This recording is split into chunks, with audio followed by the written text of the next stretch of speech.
was able to report out on that. That's good. And it was interesting to hear his defense of not hiring a deputy chamberlain. Sorry. To go. It's 4:31. Okay. Oh shoot. Where's my? There it is.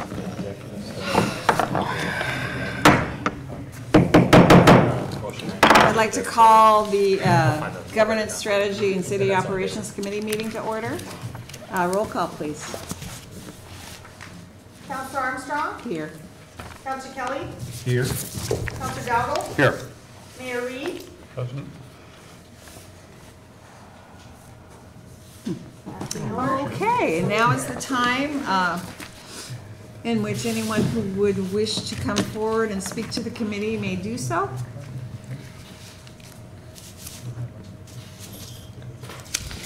Seeing none, we'll move on to number 2 on our agenda. Reports from department representatives and discussion with counselors. And I see we have our clerk here. Thank you for coming.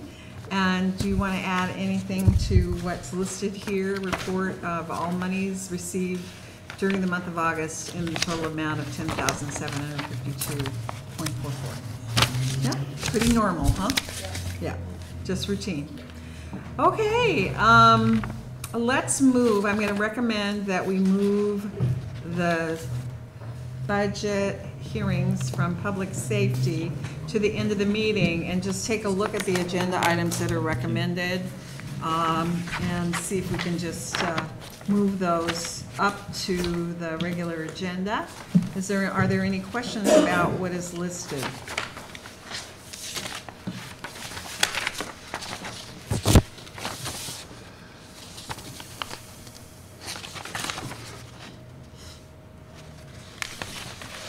These actually already appear on our regular agenda, so if you didn't catch them on this agenda, they were on our other one, so. I do have a question. Sure. On item number 4.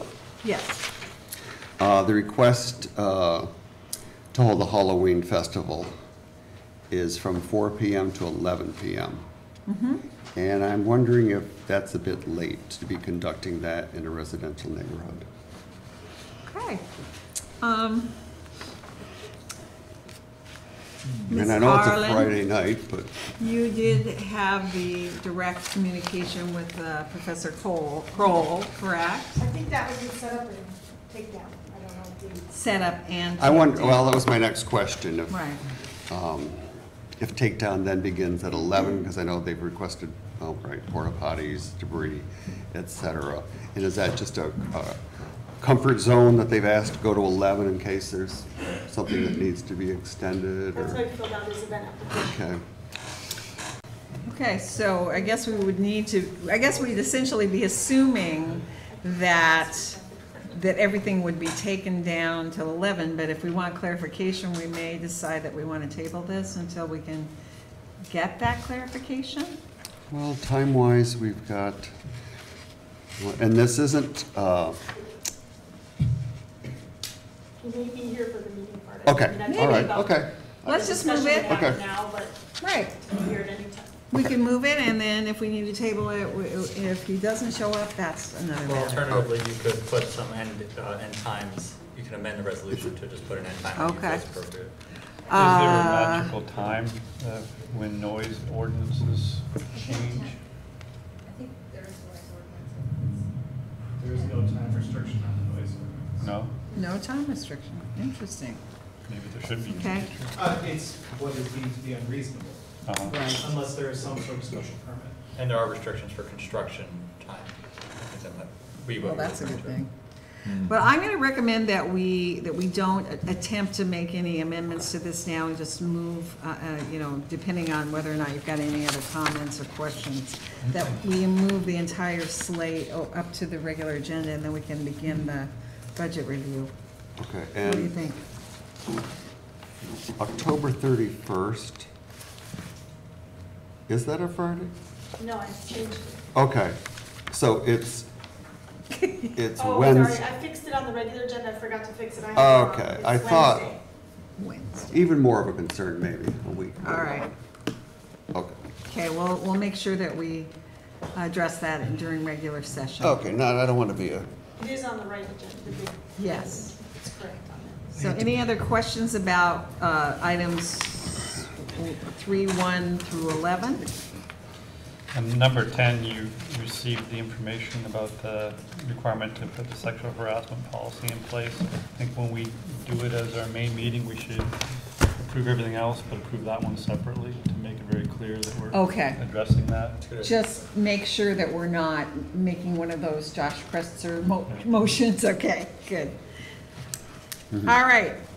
So I'd like a motion to move these items to the regular agenda for vote. It has to be the mayor and me. Okay, I move that, Second. and Mayor seconds it. All in favor? Aye. Okay. Now we're going to postpone old business and new business, and we would like, and we invite our esteemed chiefs to come forward and present their reports, and I'd like to say in advance, thank you so much for the work you did to publish your comments in a report. It How did you made, decide who was going to go first? I'll jump on that. he's volunteered. Yeah. Okay. Thank you, Chief Ritter. So, I am not your committee chairperson, so I'm just gonna defer to Counselor Dowdle. Here we go. okay, You got it? I do. Okay. I think that looks a little different than. Well, I copied on a Okay. different Word Okay. document. All right. So what do you want to work off this, chief? Or do you want to work, or your narrative? Whichever, I have both. Okay. Can we just start with the narrative, and then if there are particulars that emerge Sure. during the course of that, we can address them?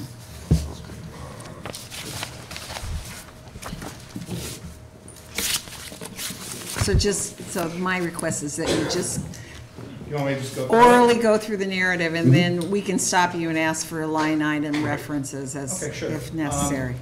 Number one was analyze the positives and negatives of implementing the 2018 budget. My response was, I didn't have any hand in constructing the 2018 budget, so I really wouldn't have known what the emphasis or motivation or strategy was for the 2018 budget. I mean, deduce what it was, but I wouldn't really be able to give you an accurate answer. Right, you wouldn't be able to judge the intent of it and then compare it to how it was actually implemented. But you can see things as a result of its implementation during your Absolutely, it's been a tenure. tremendous learning lesson, getting involved in the budget process and seeing it through a different perspective.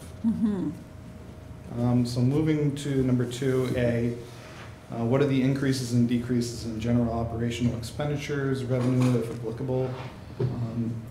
There were, to nearly every line of the main police budget, a double-digit percentage decrease in expenditures, except for some areas where there was no room to move: overtime, non-paid compensation, motor vehicle, telephone, and contracted services.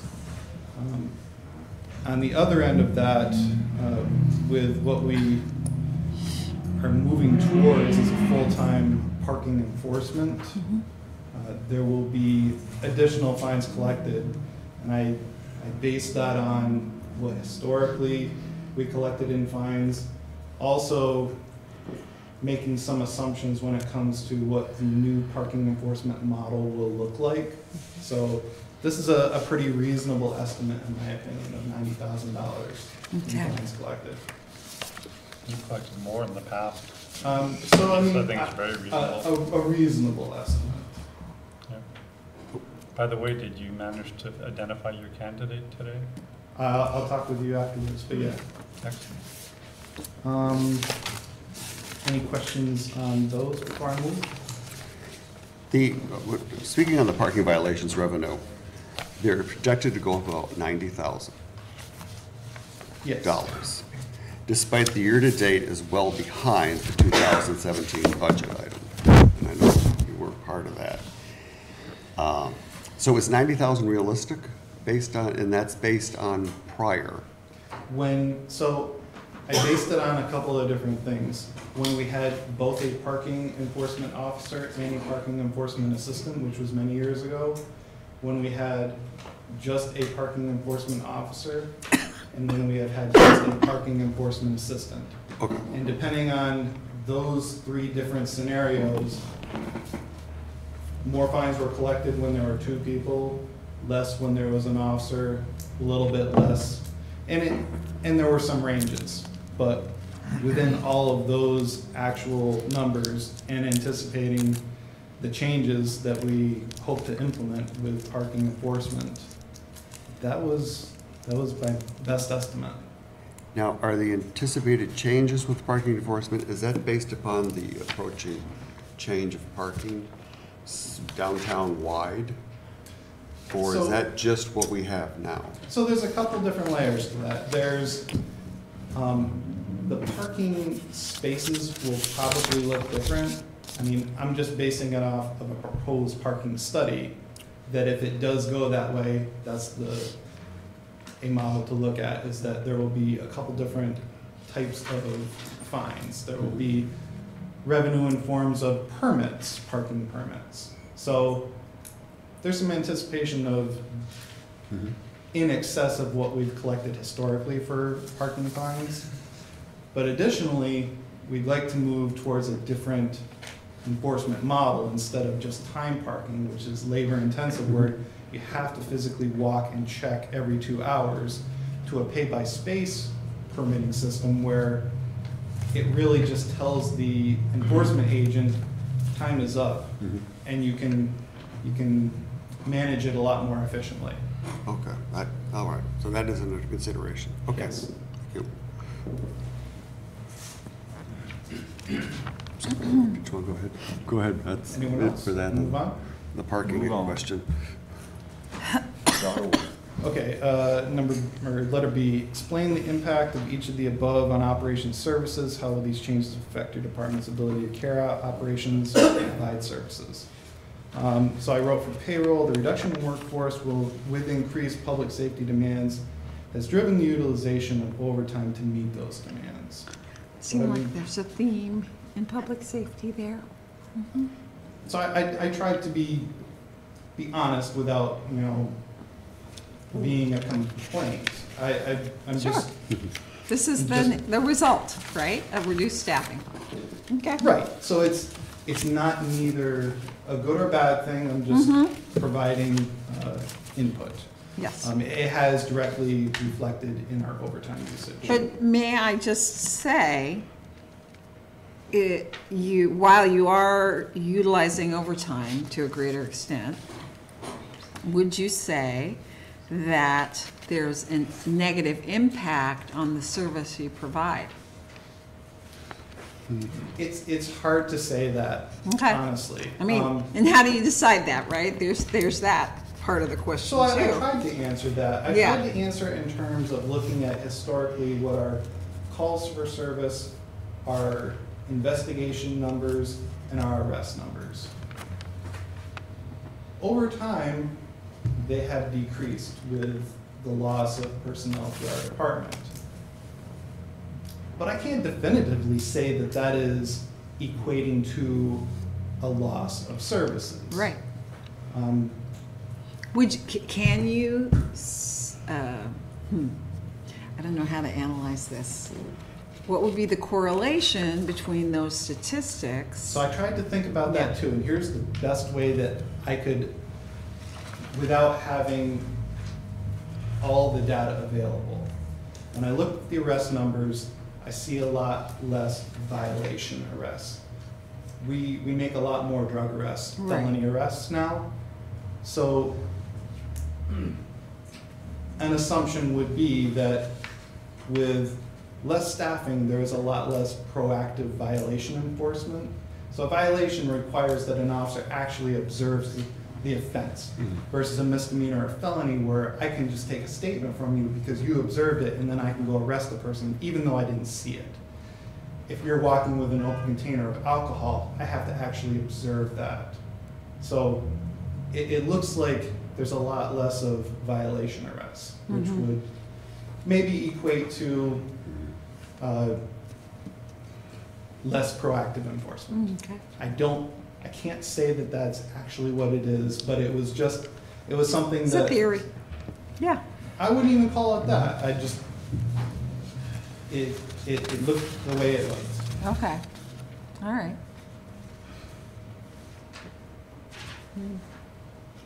Are you ready to go on? Yes. Yes, thank you. So one of the key areas that we have experienced a lot of difficulty is with our aging fleet of patrol vehicles. With only resupplying the fleet with one vehicle at a time, patrol vehicles anyway, what we're encountering now is that the amount of repairs have increased significantly, especially in the last year, within this fiscal year. So that is something that we hope to manage. I mean, I know that you can't give me 6 police cars, and that's a little bit unreasonable, Right. but it's an issue that in the future will probably have to be addressed. Well, What and we're I- going to try and do, I wrote, was we're actually leaving tomorrow, myself, my assistant, and procurement specialist. One of the things that we're looking for specifically, in addition to the other training, is a software solution that better addresses and captures the amount of repairs, manages our fleet better. Okay. So we can anticipate some certain things. We can predict, all right, in this fiscal year, we might need 2 vehicles, and here's why, based on this amount of repairs. Right. Does the cost of repairs outweigh actually purchasing a vehicle? Things like that we just don't have the ability to You can do. make a stronger case. That's exactly Yes. what I'm trying to say. I think, though, in the past couple of years, we've asked you, haven't we, to decrease the number of vehicles that were I think being last year the purchased. request was 2, and there was 1 Yeah. budgeted, correct? Yes.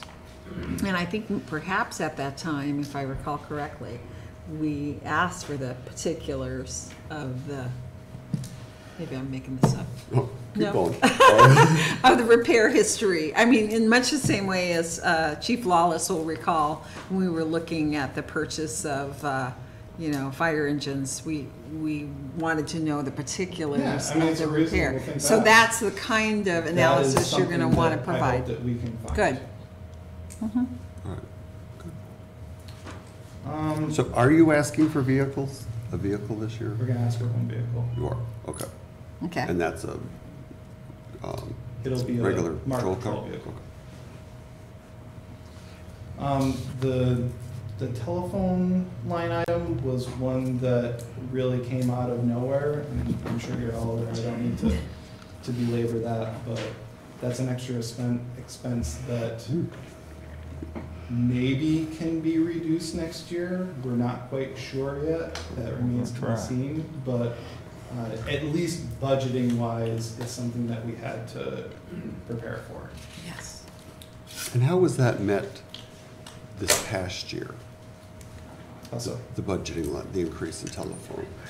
Whatever increases you've incurred Incurred. since the change in contract. What What have has we it done? meant for your budget? How was it? it's How'd an you come up with the extra? unanticipated expense Right. that will have to be drawn from another line, if there is one. Well, I mean, are you able to do that and make ends meet? Rob Peter? We'll have to see, Okay. Still, the jury's out. Okay. yes. We might have to go to Peter for the sake of Paul. Is that what's going on? We may have to do that. Okay. I hope not. The last was contracted services. That was something that based on a mountain of complaints within the department over about a 2-year period to have a professional cleaning service. We made some concessions in other areas to be able to add this professional cleaning service, that when we sought bids, this company came in far, far under what we've ever paid for, Okay. and far less than the next closest competitor. So I can assure you, you're getting a great price for a very smart-looking police station. Under contracted services, the group who are doing so much in Plattsburgh for feral cats had come and spoken to the council a few months ago. At that time, I think we collectively noted that when budget time comes around, we want to make sure there's some funds for them to continue to support their work. I don't know if that was anticipated in your budget, but if there is a candidate for augmenting their budget a little bit based on that desire, this may be the time to figure that out. That is ultimately for you all to decide. Okay. Letter C, analyze personnel payroll increases or decreases as they impact the budget and departmental services. So these are kind of the gory ones. Yeah. With the reduction of some key positions, there could potentially be some impacts to those. One is the IT person that we housed in the police department, Casey Karofsky, who was tremendous asset to our department. Because we are so technology heavy, everything that we do in police work requires some sort of technology. And there are things that we don't employ that could make us more tech heavy, that it would be unmanageable. But drawing on other departments that do use this technology, we don't have the means to do it currently. And that would be something like body cams, for instance, that very technology heavy. So you did not try to fill that position in the mayor's budget, Correct. but you're trying to point out to us that the sacrifices that will cause are significant. It is just it's not something that we've experienced yet, but I'd be remiss to say that it's something that is obvious that could potentially happen, is that it could impact response times if a patrol car isn't working technology-wise, it can't be used. Or if certain key parts of the arrest process and booking process aren't talking to each other, Right. having to wait, it means a person has to sit with an arrestee for an extended period of time. Okay, now how long has this person been gone? Since the early part of the year. Okay, so in what way has our IT department and then now our contracted services helped you to address is it like there's a vacuum now, or do you receive Certainly. some services? So you would describe it as a vacuum? So I'll give You don't receive any services from IT? No, we do. Okay. We do. Okay. But there is a difference when you can go down the hall Right. and have an immediate response to maybe having to wait a day or two. A day or two? Or depending, how it falls in the queue is how it falls in the Right. queue. But if it's exigent, we do get service almost immediately. But I'll give you an example. We have a traffic detail funded by the state. Officers are on patrol. We have printers in the car to print the tickets.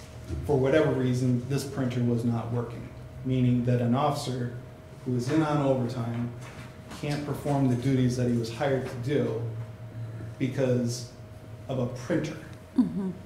And whereas we would typically go down the hall and say, hey, Casey, can you take a look at this? And she would probably do something very simple to an IT specialist, that now we would be required to log into a computer system, request. Yeah. You think about it in terms of that, this officer went over and begged them to look at it because he knew that I'm going to circumvent the system because of this requirement, that I'm sure that the taxpayers don't want somebody sitting in a station when they are supposed to be performing a service. Just a small example of just, these things It's a that really good example. can't predict. In the interim, as you know, we're trying to reevaluate how to do IT, et cetera. But in the interim, would it be helpful to have one of our microcomputer specialists reside down at the police I mean, station? that would be drawing away from the other city departments. I don't know if that's the best use for the city, to be honest, but this is just examples that I'm giving. Well, I mean, would that require you to kind of audit the use of their time here and whether that could, you know, whether Right, they- we'd you have could to easily determine if that's a relinquish? possibility. Yeah. It'd only be an interim solution too, but I just want to make sure you're not, you know, put in any sort of disadvantage. So no, I mean, I just say this has the potential to cause delays. Mhm. We are working through it, and it's a change to be completely upfront, but it is just. We something to appreciate take- that. I mean, I think you would have to say that, Chief Ritter. So, I mean, you gotta say it. Okay. Okay? And with the thoughts of the future software for repair and a maintenance schedule on the vehicles, would that play into an IT person at your department, or does that play into the city, or does that not play into either one? So let's say we do find something that is going to suit our needs and maybe we can share with other departments. You know, we could very realistically have city IT support install and set it up and maintain it Mhm. sufficiently. That would not absolutely require somebody dedicated to our department, I don't think. Okay. And with the new parking enforcement, or the future thereof, say if we go to kiosks, if we go to all of that, does that impact IT within the police department? Potentially, yes. Because that seems to be, if you're getting a substation, if we're gonna have at least one person designated to this parking enforcement, is there gonna be any cash involved in the parking enforcement? I 'Cause I mean, don't, there was one time emptying meters, that's probably antiquated, but, so then there was talk, we need to go 2 hours a day to the finance office to keep that straight, and I'm just wondering if IT would play into all that as well. potentially, yes. I think there's good potential, is there not? I would agree. Okay. And say we go to the one new vehicle, say this other program, who will then do the vehicles, equip the vehicles such with the technology that they need? That'll be up to the point where we would need some sort of tech experience, some tech expertise. We utilize a bunch of we use wells for our radio installations, all of the things that can be outfitted internally we do, lights. But ultimately, you know, they all have computers and they all have printers and they all have modems, so, you know, we've utilized the city IT in the past. When you equipped a city police car, and you may not know the answer to this, and you equip a county sheriff's car, there's quite a bit of difference, is there not, on how they're equipped? Simply Without knowing, absolutely, just like it would be very different with a state police vehicle or any other police vehicle. We have different radio systems. Is it true that ours are equipped because we arrest and transport, where you might not have that at the county level as frequent? So one of the things that we employ that again, I haven't been in a county vehicle. So. Nor have I. Just put it out. But we have plexiglass cages to afford the officers the security. I know not every police vehicle has that outside of our department, but that's a necessary precaution that we have. Did we ever share our services, do you know, of our T person? Or at least let them look at things for the county? I'm not sure. Okay. I understand there was once that It could it was be. a courtesy that our IT person would help with the, because it was talked about at the time of shared services, but because there was such a difference, that actually we were kind of the go-to IT for the county, just as a courtesy. Okay, thank you. Let me just interject here. So it seems that short of, I mean, I guess there's more data that you could provide regarding the effect of the absence of your IT person, just so that need could be more clearly reviewed. But it's unlikely, as far as I can imagine, that we would spring for that position this year. But perhaps those people, I think it's Councilors Kretzer and Kelly, could take into account this particular need and this gap as they think about the RFP for our future contractor. That's a good point. Yeah. Sure. Last, the 2 lieutenant positions that when Captain Kiyori and I were promoted, we were the 2 lieutenants. Those positions have gone vacant. There is no one willing to assume those positions, so those positions are not included in the 2019 budget. So with that, it does reduce the amount of oversight that we can employ over the individuals in our police department. I would also be remiss by saying that when you have less oversight, there is a potential for things to happen that are outside of our control. Yeah. So while we have not experienced that, it's worth pointing out. Is there plan, kind of like a projected plan for filling those? I mean, have you discussed that kind of thing with the mayor about a goal, a timeline for We've had brief supplying discussions. those I mean, it's managers? something that we've talked about, but there isn't an immediate solution to it. Okay. And since the 2 items remain open because others, you say, don't want to apply or aren't interested, Correct. can you go outside of the department for that? Is there a lieutenant's list? Or would you not, if you had 2 who wanted the position, would you be asking for them to be filled? Yes. Okay, so the reason you're not asking is nobody wants to take. Correct. We're talking about the lieutenant vacancies? Yes. And those lines are in or not in your budget? They're not Okay. included.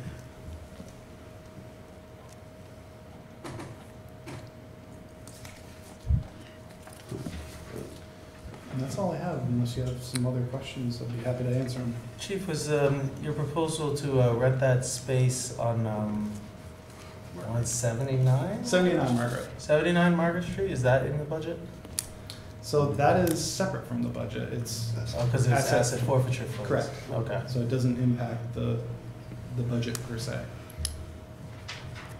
And how, speaking of filling positions, recruiting school crossing guards, is that a concern, or are we good with that? Is there a concern it doesn't draw enough applicants because of certain factors? I wouldn't say it's a concern. Okay. It's always difficult, but I wouldn't list it as a concern. Recruitment isn't.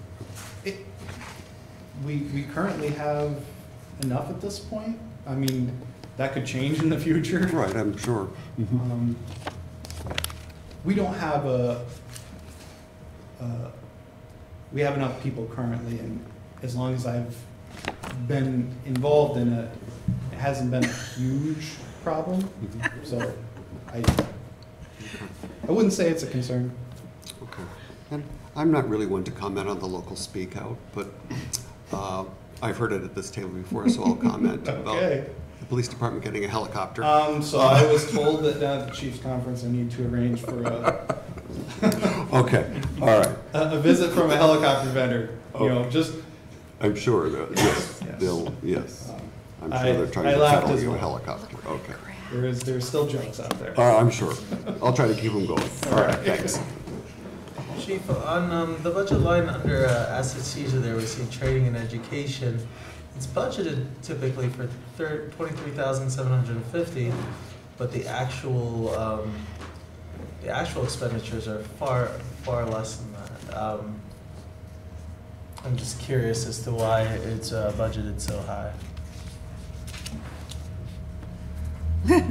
You've got the money, Good right? question. Is it a matter of having the money? You can predict that that money will come? So, I mean, my best answer would be that number is budgeted the way it is, because it was based on historical numbers. And why it doesn't actually achieve that is because we have no set amount of training. It really is because it comes out of the asset forfeiture fund that doesn't, it's not a stable account. You know, we utilize it when we can. So while it was budgeted that way, and it's not actually being utilized to that budget, because it doesn't have the direct impact that the rest of the lines have, it's not a huge consideration. And you don't have a problem with the officers' training and education in that area? I guess what I'm asking is, has there been a problem with the amount of training that your officers have had in? Not to my knowledge, no. Okay. Chief, I'd like to see the $3,000 for feral cat maintenance included in your budget somewhere, if you can. Oh, that's a good point. We were, and actually on that, there was a 7,000 line item that was taken out of the previous years. Is that correct? I just remember when this issue was up, there was one line item, I believe, and that had come out of before, and we were talking about if there was still money in at the end of the year, then we might have the $3,000 available for that purpose. Do you know off the top of your head, I know you weren't planning on coming in with that question being asked today, if there is still money in that budget line item? So sure, there is money left in that line item currently, but the way the budget, you know, we might be over in certain areas, whereas we might not be in other areas. Usually the way the end of the budget year goes is that everything just gets evened out. So while there is almost $8,000 in that, it might be utilized for another area where we overran. So it looks like there will probably be the money that we can give. But it's not the end of the year yet. But it's not the end of the year, so I can't definitively. In that line, yes, there is. Okay. What line was that? It's the animal control officer, I believe it's the contracted services. Is that? You're right. Perfect, well, thank So you. there's 10,868 actual, budgeted for 19,000, so there's a significant amount left over. Perfect, thank you. Would- Counselor Kelly, will you clarify your request? I don't think I understood. Well, I asked Chief Ritter if he could find $3,000 in his budget. For this year? Or for next next year. year? For 2019. For 2019. Feral cats. Okay, for next year, okay. He was asking that it be included for next year as well. I was Next wondering year, if, that's what I Right. thought. for this year, because We had talked if there was it's any part of my left. memory there. Maybe you could, Look, might pay the Okay, phone. so sounds like your assignment is to find $3,000 this year and $3,000 next year. Is that correct? Is that the That's consensus what you of the requested. council? I'm not sure, but I think You that. think the original intent, if there was money left, Yeah. correct.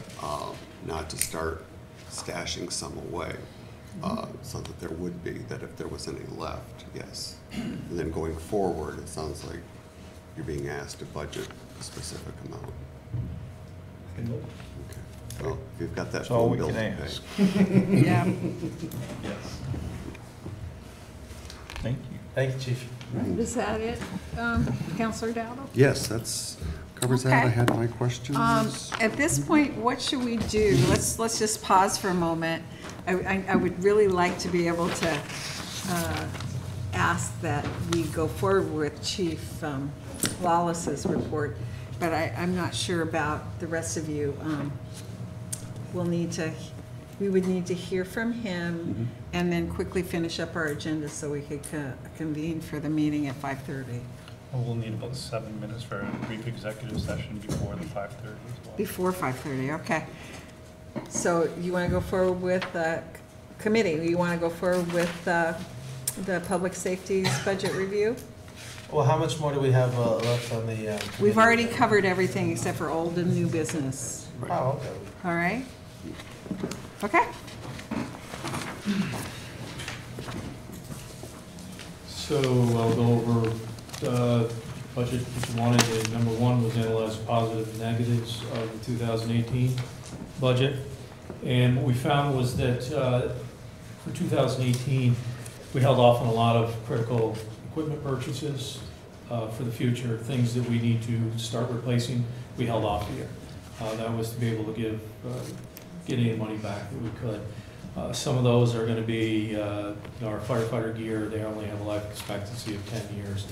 Our hose replacements, some of them have to be replaced. They were from the 1970s. We have failures with them when we test them out. We need to replace them. And cardiac monitors. So we held up with those. Also updating the two aging stations. One was built in 1949, one was built in 1957. So they've needed some work. We've been trying to keep up on it, but any major issues we haven't done. We held that off. Those are the negative ones that we've done. The positive was that we restructured the EMS building and to be more in line with other EMS providers in the area. And this has had a positive revenue impact for the city of Plattsburgh. I think we've talked about it several times. In comparing the 2018 budget to the mayor's 2019 budget, you'll find several increases. The first is in department overtime. As you know, we have to staff for every minute of every day, and we have a critical staffing of 6 people.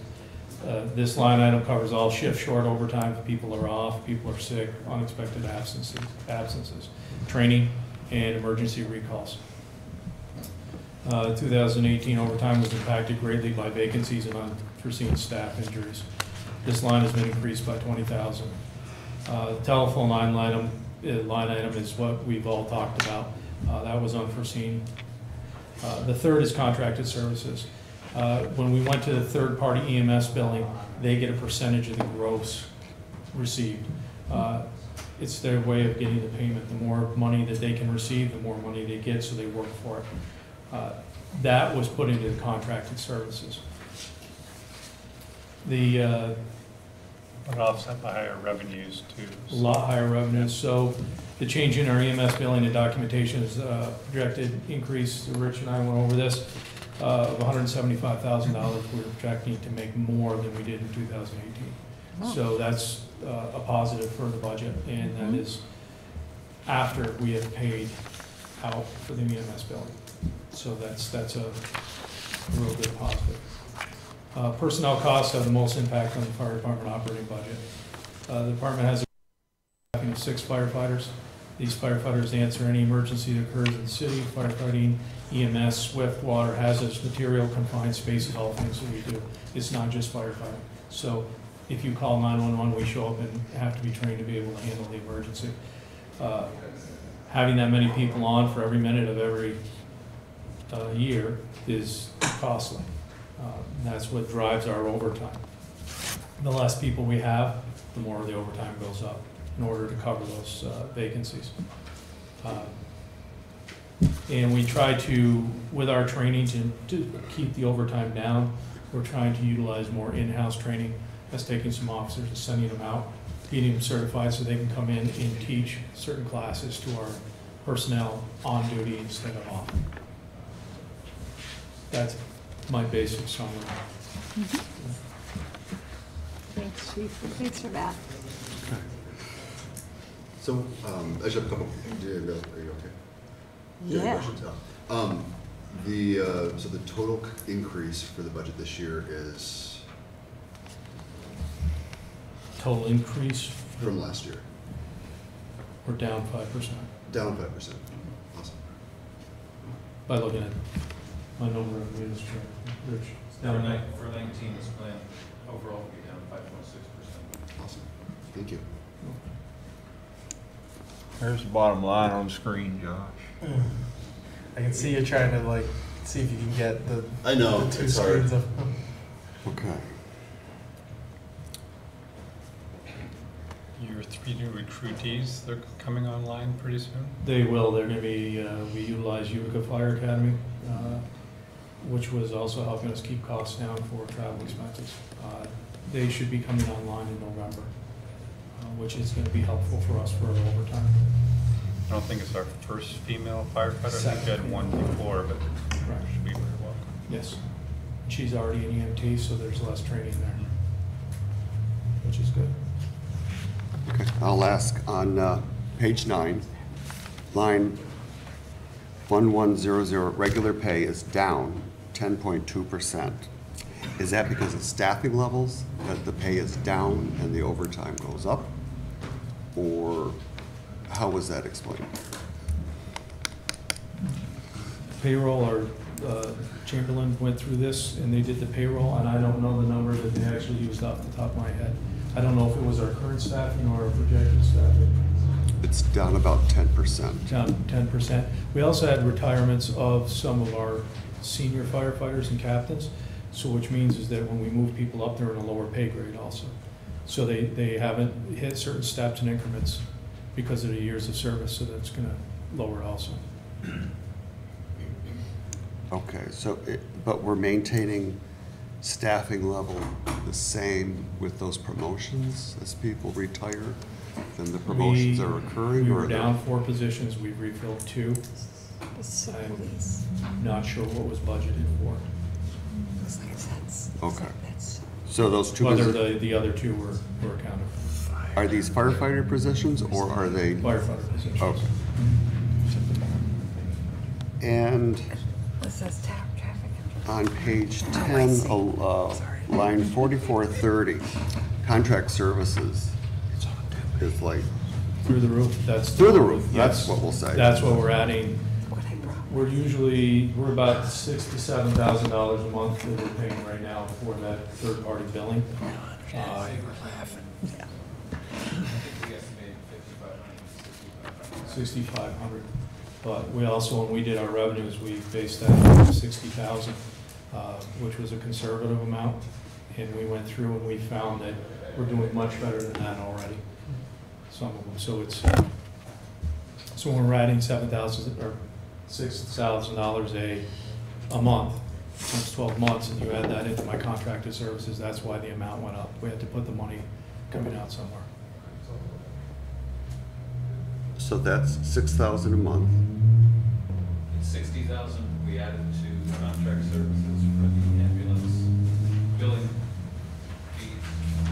And we also budgeted 125,000 more in revenue.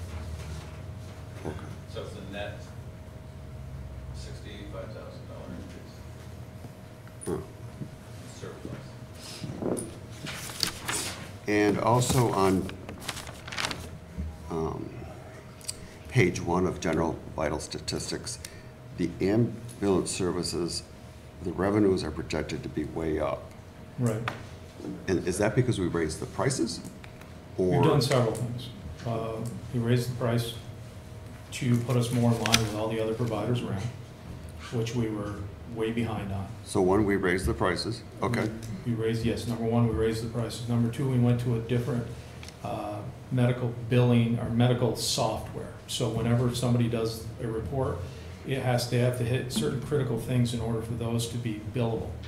What we did was we changed our company and we were able to write the program for exactly what we needed, and it won't let anybody move on unless they fill out certain areas, so there's no skips. What that did was get us into compliance with New York State to 99%. So we have a 99% compliance the first time through without it getting anything kicked back to us. That made the billing so much easier for the billing company because they don't have to chase and wonder what if a procedure was done, anything along those lines. It's all well documented. So it was a documentation helped also, because you can bill more for things that are documented. If it's not documented, it didn't happen. And the staffing concerns, I mean, I have the report you gave us in 2015, and it was pretty extensive about firefighter staffing, with 4 firefighters, with 2 firefighters, et cetera, et cetera. The budget cut then. That was through Chief Stone. I believe, Yes. predecessor. We reduced the budget then close to $300,000. The aerial ladder that we now have, the truck, Yes. is that being utilized as much as it's intended to be, or does staffing prevent the use of that in certain situations? Staffing prevents the use of it in certain situations. How many of those situations, I say certain, so we have $1 million truck that we can't use as often as we intended it to be used? Or correct me? Right. Well, I mean, but, We use it, we'll utilize it with recall personnel if we don't have it staffed frontline. with recall, so you do use it, but you have to draw upon, We draw upon off-duty personnel. uh-huh. So has there been an instance in which you couldn't use it? No, there's a time delay. Time So delay. There's a time delay. That's where there's some critical equipment on that truck that you can use. Size of ladders, they just don't fit. Some of the bigger ladders do not fit, ground ladders don't fit onto our engines. So, And that ambulance we had talked about, right now, we're gonna move it back 1 year to 2020. 20? I'm just gonna interrupt right now. Go ahead. And ask that any further questions be deferred until later, hopefully not too much later. And we have to close out our previous meeting. So Chief Ritter, sorry, Chief Wallace, thank you so much. And hopefully we can, there's not too much that we require of you later, but any old business for our committee meeting, just closing out the governance and strategy and operations meeting. Any old business? I would ask that no, there'd be no new business, and I'm going to call for adjournment. I'm going to move it. Second. Okay? All in favor? Okay. Thank you. And we're going to make time for executive session. So this is the beginning of our work session for tonight's Common Council. I'd like to ask if we can move into executive session to discuss discussion regarding collective negotiations pursuant to the civil service law. So moved. And second by Councilor McFarland. All in favor? Aye. Opposed?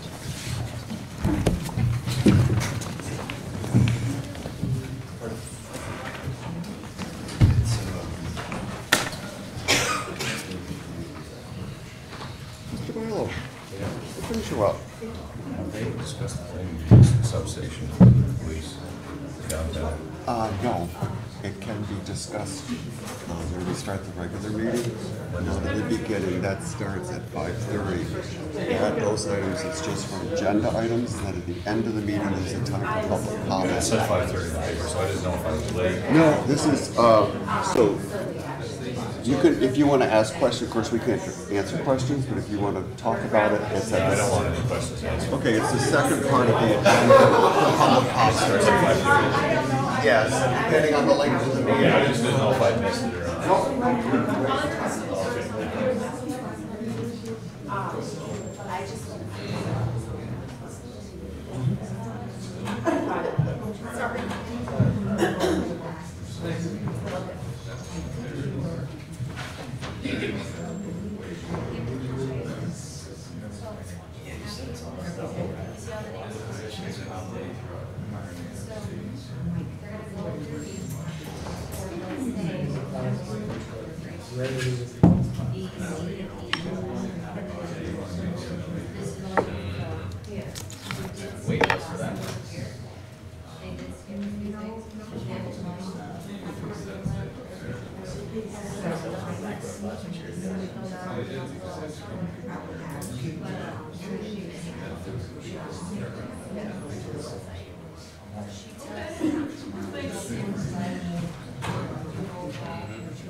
fiscal year, and there'll be a surplus, where the surplus go back into their own coffers, and then they get.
That's all right, just jump right into them,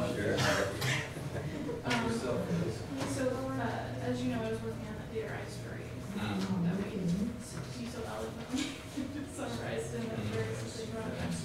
I don't know if you were aware that Now you're gonna go downstairs. Oh, I thought you were No. Yeah, But you go. yeah, when they come back, 'cause I can hear that. I can hear that. Are you under this one now? Yeah, when you're on this. Yeah, IBDW guys that we're meeting today, someone's sitting there to see the whole patient. I swear to God, all afternoon you hear this. Project. I'll tell Josh to That tap point, it. we feel comfortable having a conversation Oh, to you think hear about me? whether or not and where that might be researched. I'll be right back. So, we're just waiting on formal notice. Yeah, and the strand seems to be going. Yeah, strands going. I can't imagine how she can work. Well, and you don't want to. Yeah. Also, I was wondering if there was any more movement on the annexation process. I don't know how involved you are with that. That one, you have to speak to Dean. I'm not too involved in that process. What else are you working on? Having more on it. We've been working on pulling together information for Plattsburgh to get their RFP out by the date that we've set. That's going to be October 17th. Still working with the downtown grant program awardees, moving those projects forward.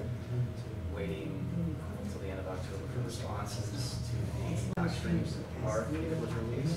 We have a meeting next week with all of the representatives from all state agencies and contractors who are involved in various projects to try and put a phasing plan in place and make everybody aware of what's going on in other corners of the city. The Streetscape project is wrapping up their first round of public input and community outreach surveys.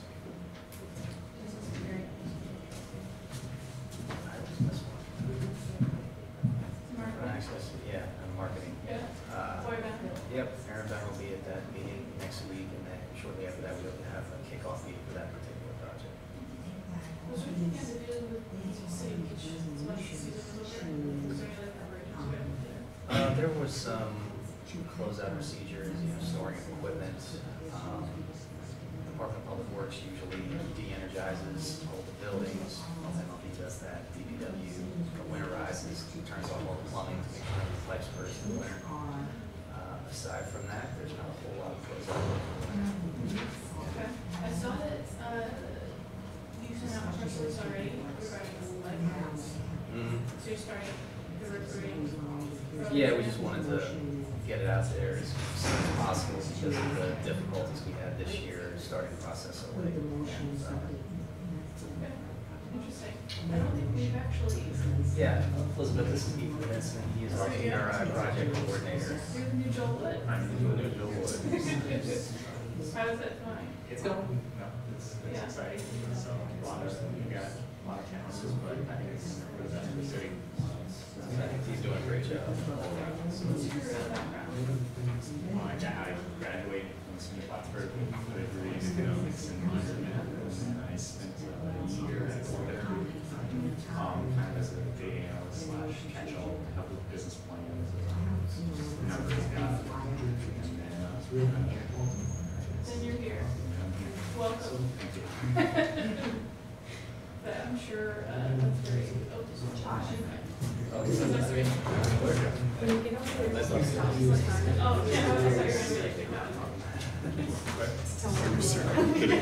There he is. Time goes, 'cause yeah, it was pretty rowdy there before.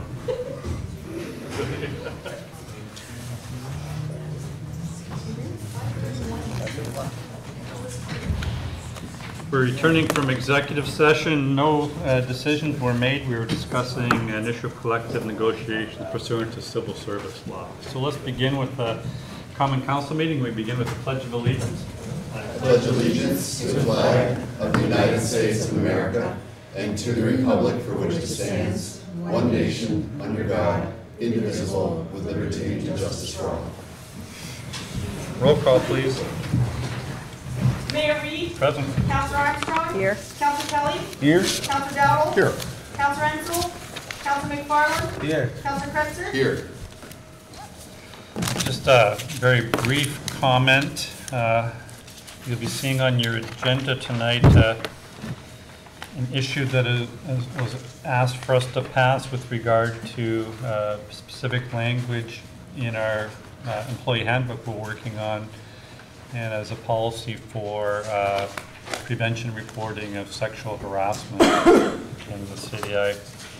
I hope you'll consider that carefully. It is something that's mandated by the state, but it also makes an awful lot of sense. And all of you, I'm sure, know and sympathize that sexual harassment isn't usually a sexual thing. It's usually a power thing, a power relation.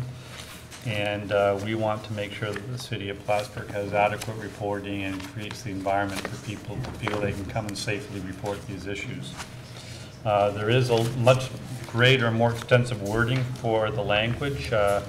It's relatively modest in your agenda, but I think the wording is available. We put it on the website for the entire policy. It's in the documents in your package.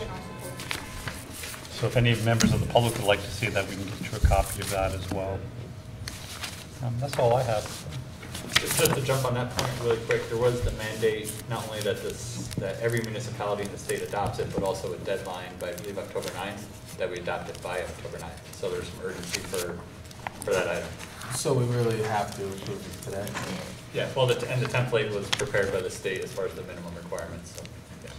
And we also, it mandates us to have a training program in place by the end of the year. We've already had provisions for doing that, by working with our healthcare consultant, they've got provisions for this. That's all. Thank you. Resolved that the minutes of the regular meeting of the Common Council held on September 27, 2018 are approved and placed on file among the public records of the city clerk's office. Moved by Councilor Armstrong and second by Councilor Dowdle. Discussion? All in favor? Aye. Opposed? Passed. Resolved that the payrolls of the various departments of the city of Plattsburgh for the week ending October 3rd, 2018 in the amount of $104,663.76 are authorized and allowed, and the mayor and the city clerk are hereby empowered and directed to sign warrants drawn on the city chamberlain for the payment thereof. Moved by Councilor Kelly and second by Councilor Dowdle. Discussion? All in favor? Aye. Aye. Opposed? Passed. You have in your packet the various reports that we've delivered to you online. Can I ask for individual reports, beginning with governance strategy and city operations? Councilor Kretzer or Councilor Armstrong? I will default to Councilor Armstrong because that was Thank you. tardy. Thank you so much. Well, yes, and we really had a pretty abbreviated meeting in terms of our actual business. we did hear from the clerk, and who said that her receipts were pretty typical for the month of August.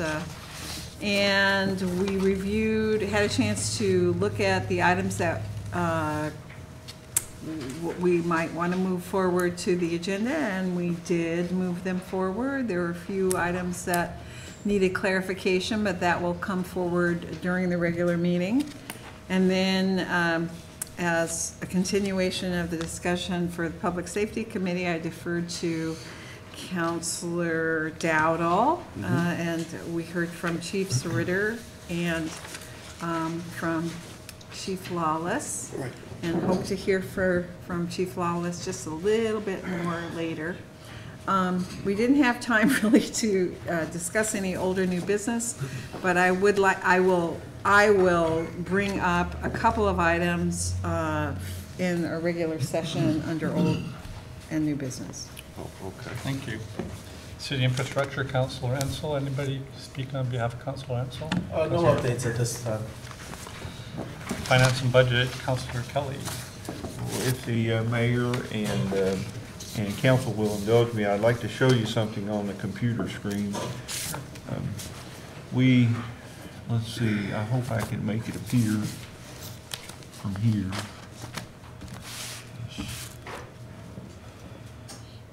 You may have seen a press release and the articles in the papers that describe the Office of the State Controller's fiscal stress monitoring system and Plattsburgh's outcome on that.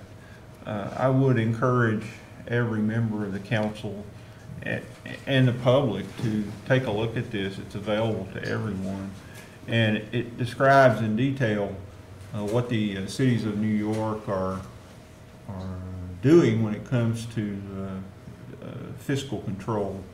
And I'd like to narrow down the search here a little bit if I can, and just show you what it looks like in the North Country. Councilor Kelly, do you know what no designation or not filed, any of those? Yeah, not filed means that the municipality did not complete the fiscal stress tool and submit it to the state controller.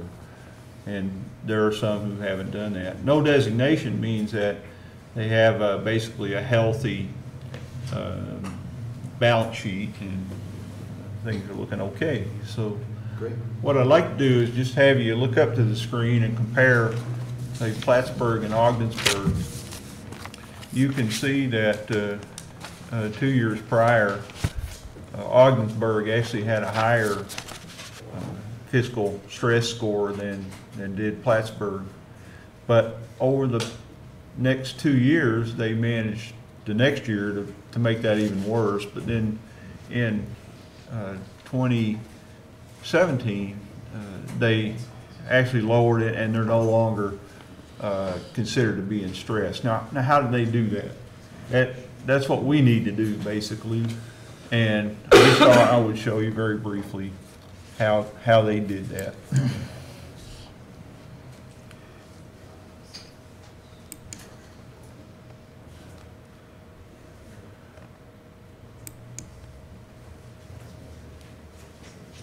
Maybe.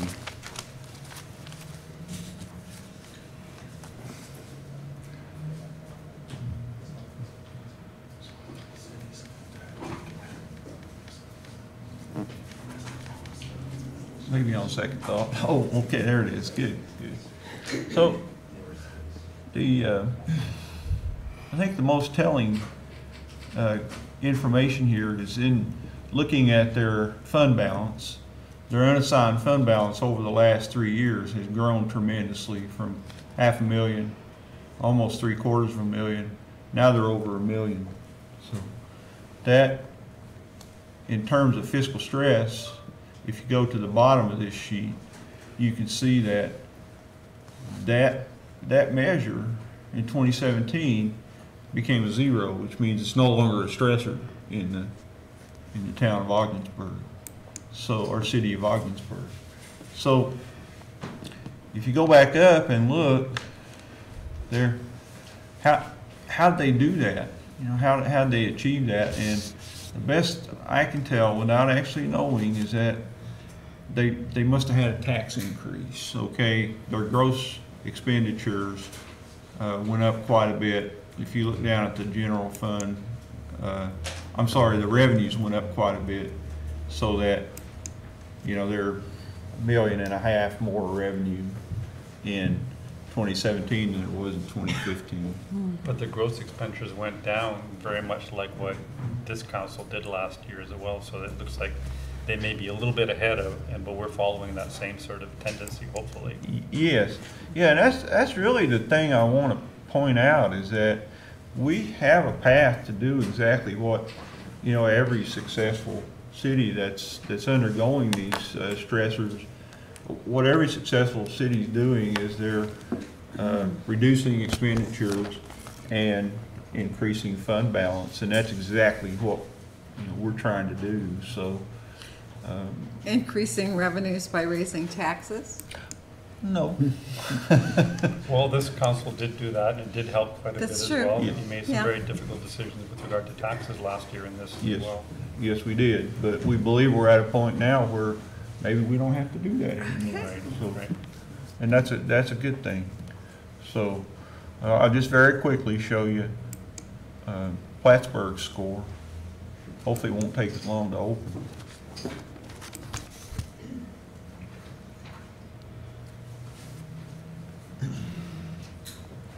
So you all know how we got to be where we are today. We don't really need to discuss that. But in terms of, if we go down and look at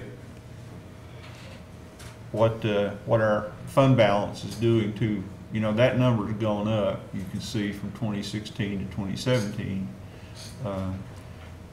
And then the other big item is the total fund balance as a percentage of gross expenditures. Our fund balance has gone up, our expenditures have gone down, so I think we're heading in the right direction there. And then operating deficits, you can see that we were in deficit for these 2 years. For this year, 2017, we finished the year not in deficit. We had a somewhat balanced budget. So that's just what we need to keep doing more of, and we can get our fiscal stress back into no designation also in the next couple of years, I believe. So this tool that the state provides us it's I think one of the most helpful things I've seen to help understand how we compare to other municipalities and also what the fiscal stressors are. There's also in that spreadsheet, there's an environmental score to show you how environmentally stressed we are, what age of our city, whether we're growing or decreasing in population. Those kinds of factors go into it also. So please, when you get a chance, take a look at this if you haven't already. It's a fantastic tool and it will help us going forward. Thank you. And I might add too that 64.2, actually we missed the next category by only 0.8. 65 is the threshold for the significant financial stress category. I think we will, when they look at the data from 2018, this is still going to be a difficult year. I'm hoping our rating doesn't creep up into that next category, but for 2019 on, I'm quite confident that we've started to turn the corner, but it may get worse a little bit before it gets better, because this is a little bit backward-looking data. Thank you. You're welcome. Public Safety, Councilor Dowdle. We met last week, and of course, we talked various things, parking violations. Chief Ritter did a presentation on the new proposed substation, we'll call it, the downtown. At that point, the leasing was underway. We heard tonight that leasing has taken place. Is that correct? Still waiting on the lease. We're still waiting on approval? Or? On the document.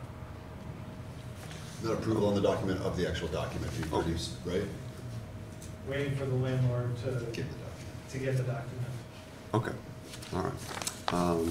And that'll come out of asset seizure, and the purpose of placing it or locating it where it's proposed to be located and the need for such. We also discussed building codes, particularly on rental properties of the city, where they get sufficient to address concerns. And we also did a public budget session beginning with the building inspector's office. Thank you. Plattsburgh Public Library, Councilor Armstrong. Yes, reviewing the director's report from September 25th, Director De La Chapelle expresses some gratitude for the fact that the library has maintained stable funding in the mayor's 2019 budget. She was proud to announce that she has hired a new library clerk who was promoted from page and will be working in the children's room, and that a new page has been hired. She said that the middle school students are loving the library and they are restricted to the teen room. And let me see, what else? Oh, Clinton Essex, Franklin Library System has a new director. His name is Stephen Kenworth. And they have a new librarian as well, Anne Jobin Picard. And the other noteworthy item is that the library is hosting a 2020 Census Community Forum in October. Oh, I guess that was already had that. But anyway, they held that October 2nd from 3 to 5 in the library. And so we've got a busy, productive library. And we're very grateful for their help with the census. It's very important for the city to have a very complete count of all the people who live in the city. We had some experts come up, including from Albany, who point out that every person that we don't manage to count costs the region $2,600 in lost resources. And the city library very much believes in democracy. That's really what libraries are all about, is democracy and information, not really just books. And they want to really be a big part in helping us with the count. Our new planner, Eva Schweber, is helping with that effort as well. Fabulous. Excellent. They also, I'm sorry, they also stressed there's going to be a lot of education attached to this census, more so than previously. They spoke on the most unrepresented numbers, the 5-year-old and under. So yeah, there's going to be a lot of education to get people involved with the census this year, or this year, 2020. MLD, Councilor McFarland. No updates at this time. Resolved, the reports as listed are hereby ordered received, and any written reports are placed on file among the public records of the city clerk's office. Moved by Councilor McFarland and seconded by Councilor Kelly. All in favor?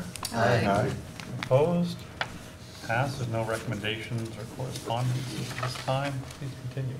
Resolved that the bills ordered by the Common Council for the week ending October 5th, 2018, in the amount of $294,318.69 are authorized and allowed, and the mayor and the city clerk are hereby authorized and directed to sign warrants drawn the city chamberlain for the payment thereof. Moved by Councilor Kelly and seconded by Councilor Dowdle. Any discussion? All in favor? Aye. Opposed? Passed. This time we ask any members of the public to please come up and address the council. This time we ask you to confine your comments to issues on the agenda tonight. There will be another public comment period at the end of the meeting for other issues of mutual concern. Come forward, please state your name and Jack Lyle. 5 minutes, please. Plattsburgh. I see that what I'm commenting tonight is on the police substation. I can see that it's already been approved, so I thought by reading the paper that it hadn't been. But anyway, we'll go on here with that in mind. First of all, I'd like to thank the mayor and the common council for the budget cuts as far as they were. I've also hated to see anyone lose their job, but I also hate to see old people and people on fixed incomes lose their homes. It should have been done long before, but it wasn't. We have, of course, we've had too many people involved in running the city anyways for quite a while, and we are in New York State, which is the highest tax state in the union, and we're in one of the highest tax cities per thousand in this state. We've spoken to many people, and moving the police substation a few feet down the road will not slow down the drug trade. Someone mentioned that the rental price would be a real steal. Yes, and that'll be a steal for the taxpayers' money. While it looks politically good, it will accomplish little. And yes, there's a small amount but every small amount adds up. Will there be 3 shifts? Will it take extra manpower to run this substation? If the officer is taken from the existing pool, do we have too many now? Will there be renovations that the city has to pay for? After a while, these good efforts morph into ticketrons. If not enough drug arrests are made and bureaucrats want revenue and the tickets are handed out for littering cigarette butts and open containers, and nothing is done about the drug problem. We've been told that the New York State Police also patrol the streets of Plattsburgh on a regular basis. In some cases, we've been told the Sheriff's Department has made stops in the city. On the weekends, the police are in full force in Market Street, and still we have this problem. I just saw a New York State police officer patrolling Oak Street on my way in here. Drug dealers sell drugs 24/7. If we stop them in one place, they're going to open in another. It's an awful scourge, and over 70,000 people in the U.S. have died in the last year because of illegal drugs and opioids. Our politicians have known about the drug problem for a long time, and little's been done. Illegal aliens stream into our country by the thousands, take valuable time away from our drug enforcement officers. The police can't identify many of these people, and crimes go unsolved. Our state politicians want New York State to be a sanctuary state, and this is all in favor of, I think, the state and the school and the villages and the U.S. government all have to work together in this problem. This is a very bad problem. We have a very, as they mentioned, the things that they found in the streets. I've watched intervention shows and things like that, and we got people who are 40 and look 70.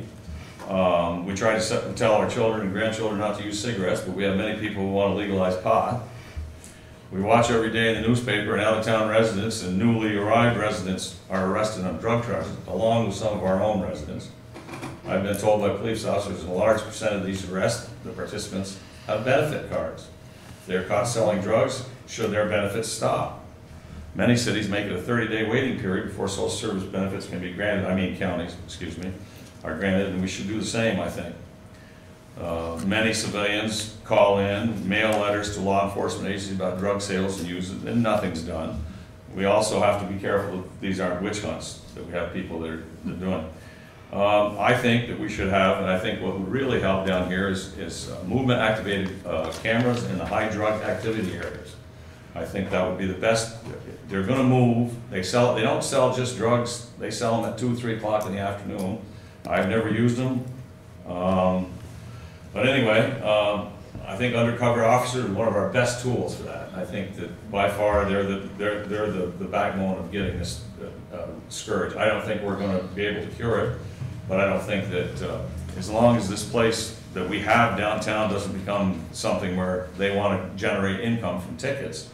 And I know they've just mentioned the fact here that it's paid out of money that comes from taking property and stuff from drug users.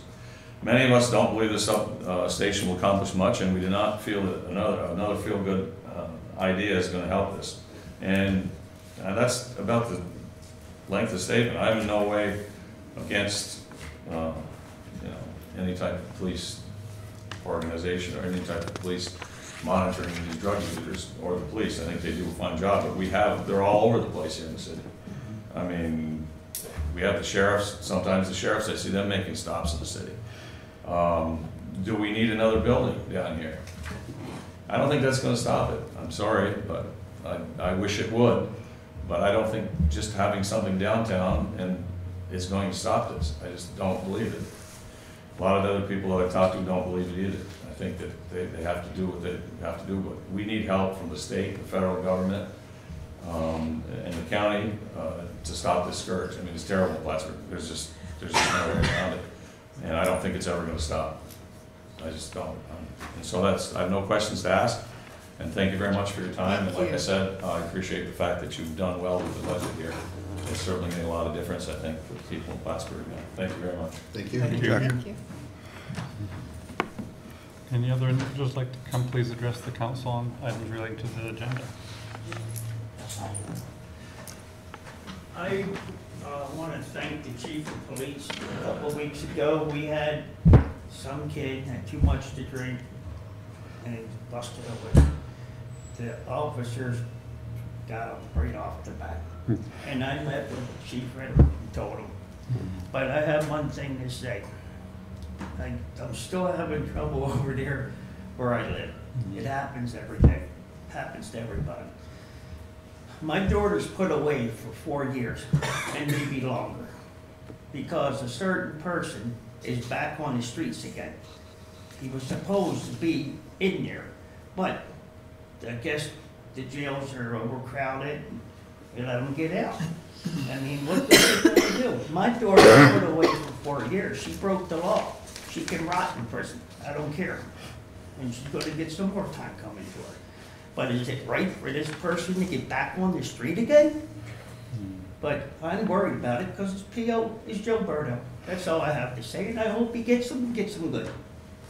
Thank you. Sir, just as a point of order, sir, the first comment session is only for comments about things that are happening on the Oh, I agenda don't today. know. No, that's okay, but there's always a second comment period at the end of the meeting. Oh, at the end of the meeting? For any Okay. other issues. All that we right, have to thank bring you up. for Yeah, telling me. I don't know. that's okay. Thank you. Thank you told me. Sure. Any other comments from the public on issues on the agenda? Seeing none, let's continue, please. Resolved in accordance I'd with like the to make a request. motion to waive the readings and move resolutions. May I interrupt just because I think I know what you're gonna do, but we didn't really have time to go over these Oh, okay. I'm in sorry. I was late. detail. I Yeah. assumed. Okay, so So we'll go through for them that all. reason, I suggest we just go ahead and read them. Okey-doke. Right. Resolved in accordance with the request, therefore the common council approves a year contract with Eagles Nest Veterinary Hospital for animal shelter services for fees outlined in the agreement. Moved by Councilor Armstrong and second by Councilor Cutzer. Discussion? Yeah, I would just like, I did have the opportunity to speak to Chief Ritter regarding the nature of these services. And I forgot to ask whether there are already budgeted items. Whether this contract fits into the present 2018 budget. Yes, okay, so, and then, just for the benefit of the public, if you would come forward and tell the public what you told me regarding the nature of the services. Certainly. So we contract with Elmore SPCA for matters that pertain to dogs. Mostly dogs that are stray or without their owners. An audit by an agriculture and markets person determined that Elmore SPCA does not meet the requirements under the housing of dangerous dogs. It is a service that we would, should be included in that contract, but they don't provide it. So we currently do not have a place closer than probably 60 miles to house a dangerous dog, because it's a specific requirement that agriculture and markets law requires. Right. So that's what this provision would be, is that Dr. Eaglefeather has allowed us to utilize for the specific dangerous dogs. Would this, okay, so just give me an example of how, what might precipitate the need to house this dangerous dog? Hypothetically, a person is attacked by a dog that is deemed to be vicious. A dangerous dog hearing is held in city court, and a judge determines that the dog is a dangerous dog. Then there would be certain requirements that, the dog would be housed, quarantined, pursuant to whatever the judge determines. Okay. Maybe in the interim, prior to the hearing, the dog is housed, based on the officer's intuitions as well. Okay. So it has to be housed in a specific area. Right, And that's what- within specific requirements. Specific requirements that the Yeah. state requires. So, Yeah. if we didn't have this, we'd have to bring them to Tupper Lake, which I'm sure that is not very convenient. So we're very happy that Dr. Eaglefeather will provide this service for us. And how was Elmore SPCA coming short on the regulations? They will not provide this service. Oh, okay. Now, did I understand correctly, though, that if another provider was available, they'd still be able to avail themselves to the contract? This contract is on an as-needed basis, so it's not a set fee per year, it's a set fee per dog per day. The contract itself is not exclusive, so contract itself doesn't provide for other providers, but if another provider were to avail themselves, there's nothing preventing the city from having that other provider. Absolutely. Based on the number of instances, I don't imagine this arises too often, so that's not No. likely to occur, but. This is an option- emergency type thing that we just need to comply with the state. What are the number of instances that we've had in the past 2 years? Very rarely. I'm going to give you an awful estimate, maybe 2 or 3 occurrences where that type of attack occurs. This is dog on person, correct? Correct. Not dog on dog. Correct. Where a person might intervene. Is that then considered? It's pursuant to a judge's determination. Okay. When this happens anywhere else in the county, are they bringing the dogs to Tupper Lake? If that is what the judge in that locality determines. That was my understanding, that that's the nearest provider in that area. Any further questions? What's the price per day of a dog? $100 per dog per day, except for large dogs, it's $150 per dog per day, and then there's an additional fee if it's after-hour drop-off. Thanks, Chief. Thank you, Chief Ritter. Put them in the Holiday Inn for that. Further discussion? Roll call? Counselor Armstrong? Yes. Counselor Kelly? Yes. Counselor Dowdle? Yes. Counselor McFarland? Yes. Counselor Cretzer? Yes. Resolved in accordance with the request, therefore the Common Council approves the Plattsburgh Half Marathon, Inc. to hold the Plattsburgh Half Marathon on Sunday, May 5th, 2019. Moved by Councilor Quester and second by Councilor Dowdle. Discussion. Where does the half marathon go? It starts at the Oval? It's 13 miles. Usually starts right in front of the gym. And it's gonna use the same course that they've been using every year? To my knowledge, yes.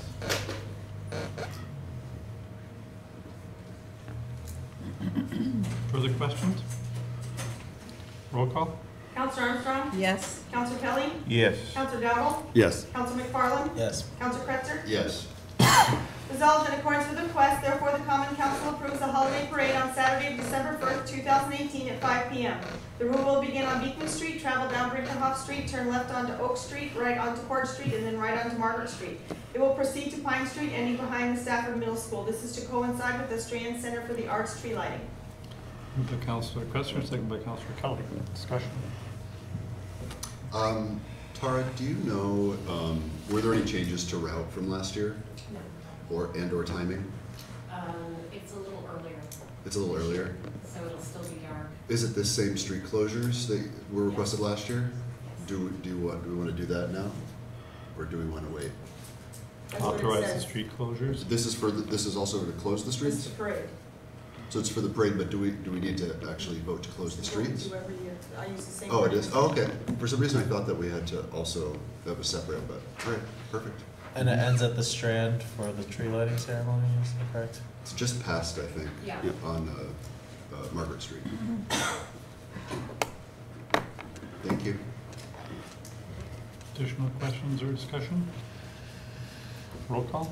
Counselor Armstrong? Yes. Counselor Kelly? Yes. Counselor Dowdle? Yes. Counselor McFarland? Yes. Counselor Cretzer? Yes. Resolved in accordance with the request, therefore the Common Council approves Gary Kroll and his SUNY Plattsburgh Halloween class to hold a Halloween festival on Wednesday, October 31st, 2018, from 4 p.m. to 11 p.m. at Broadway Park, located in the Eastgate neighborhood.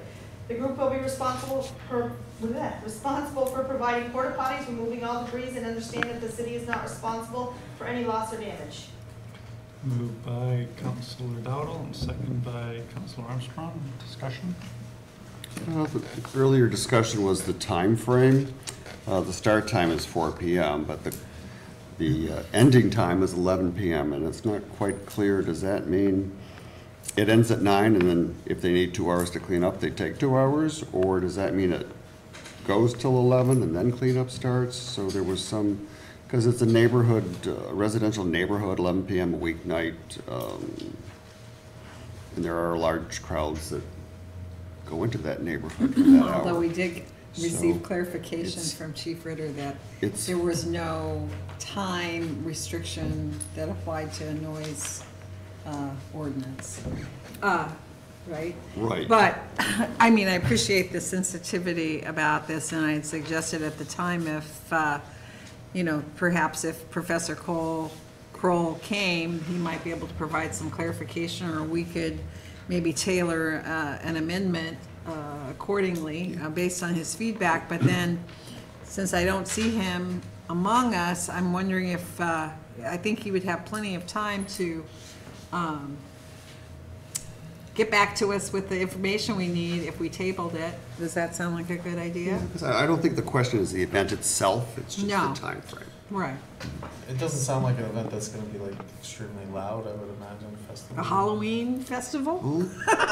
Till 11 o'clock at Well, night? it's going to It be might. related to a class that he teaches. It's Yeah.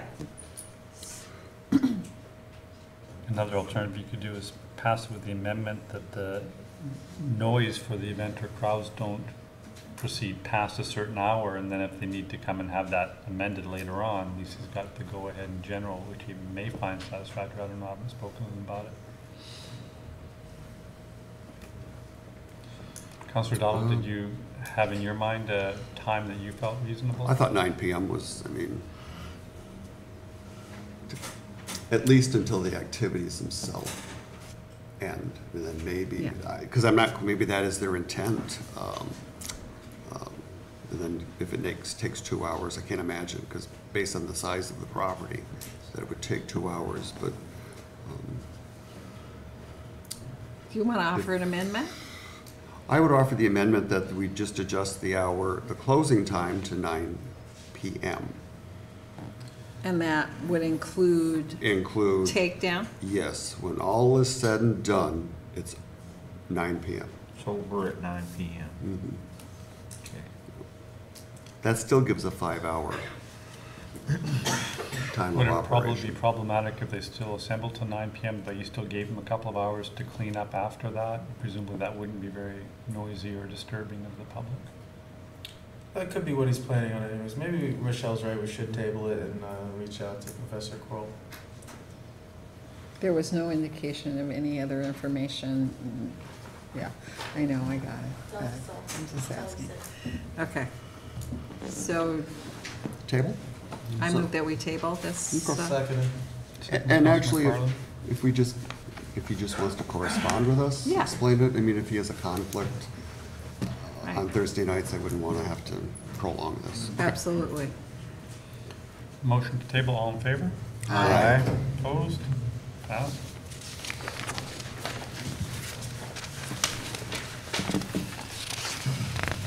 Resolved in accordance with the request, therefore the common council approves that the mayor be authorized to sign a lease agreement with Builders Supply Auction to hold an event known as the 2019 Spring Builders Supply Auction in the Great Civic Center Arena from Thursday, May 2nd, 2019 through Saturday, May 4th, 2019. The lease requires Builders Supply Auction to pay the city of Plattsburgh the amount of $2,518 for rent and city services. Further, the council finds that this space is not needed for a public purpose during the proposed lease agreement term of 3 days, and that this lease will be subject to a presentation of sufficient proof of insurance. Moved by Councillor Dowdle, second by Councillor Carlin. Discussion? I would just ask, I believe they have been here before, is that correct? This is an annual? Correct. And so the new rates at the Crate Center didn't seem to scare them away. Yeah, they didn't, to my knowledge, they didn't raise any objection. Okay, that's good to hear. I was just wondering if that was going to affect that. All right. And there's nothing else scheduled for those days, I presume?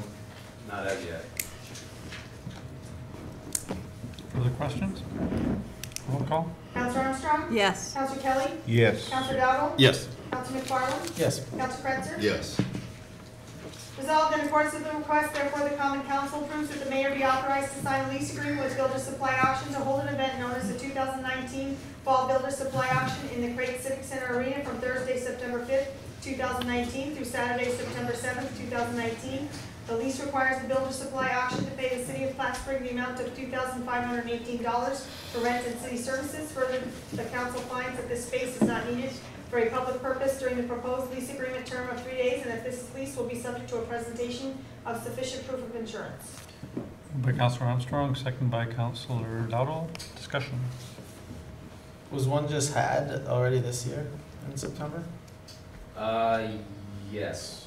How did that one go? I would have to speak to Rick. But you didn't hear any complaints or anything? I have not. And these times they're open?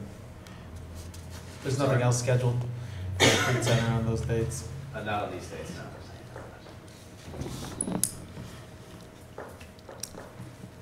Presumably they liked it enough to come again and For a again whole next year in huh? advance, yeah. Any further discussion? Roll call? Counselor Armstrong? Yes. Counselor Kelly? Yes. Counselor Dowdle? Yes. Counselor McFarland? Yes. Counselor Pretzer? Yes. Resolved in accordance with the request, therefore the common council approves that the mayor is authorized to sign an agreement with FLW LLC and Adirondack Coast Visitors Bureau to host an FLW Series qualifying fishing tournament on July 18th through 20th, 2019. Moved by Councilor Kelly and second by Councilor Armstrong. Discussion? This would be down at the waterfront? I believe it's scheduled down for the waterfront, am I correct, on the harbor side? It's in the water. Very good.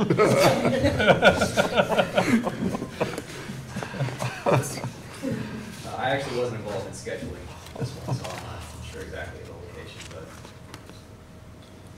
And as far as anyone knows, there's nothing else scheduled down there for July 18th and 20th? And I'm also wondering, will the small boat marina, do we anticipate that to be in operation at Wilcox Dock by then? For next year, we actually hope to have a small boat marina Wilcox Dock and more small boat fingers for temporary use at the Harborside Dock as well. Okay. Dockside. Because that may influence a parking situation, but something to think about. Further discussion? Roll call? Counselor Armstrong? Yes. Counselor Kelly? Yes. Counselor Dowdle? Yes. Counselor McFarland? Yes. Counselor Pretzer? Yes. Resolved in accordance with the request, therefore the common council approves that the mayor is authorized to sign an agreement with American Bass Anglers, Inc. and Adirondack Coast Visitors Bureau to host a bass fishing tournament on August 17th, 2019. Moved by Councilor Kelly and second by Councilor Dowdle. Discussion? Roll call? Counselor Armstrong? Yes. Counselor Kelly? Yes. Counselor Dowdle? Yes. Counselor McFarland? Yes. Counselor Pretzer? Yes. Resolved in accordance with the request, therefore the common council approves the North Country Mustang Club to hold their annual All Four Show at the U.S. Oval on Sunday, July 28th, 2019. They request electricity, use of the city trailer stage, and tents will be erected. Certificate of insurance, $20 utility fee, porta potties, and dig safe permits will be required. Moved by Councilor Armstrong, second by Councilor Kelly. Discussion? Roll call? Counselor Armstrong? Yes. Counselor Kelly? Yes. Counselor Dowdle? They're forwards, but yes. Counselor McFarland? Yeah. Counselor Pretzer? Yes. Resolved in accordance with the request, therefore the common council approves adopting a New York State sexual harassment policy for all employers in New York State, the entire text of which has been distributed to and read by the members of the common council, is hereby enacted without the reading thereof, and a copy of said policy is made part of the minutes of this meeting. Moved by Councilor Armstrong and second by Councilor Dowdle. Discussion?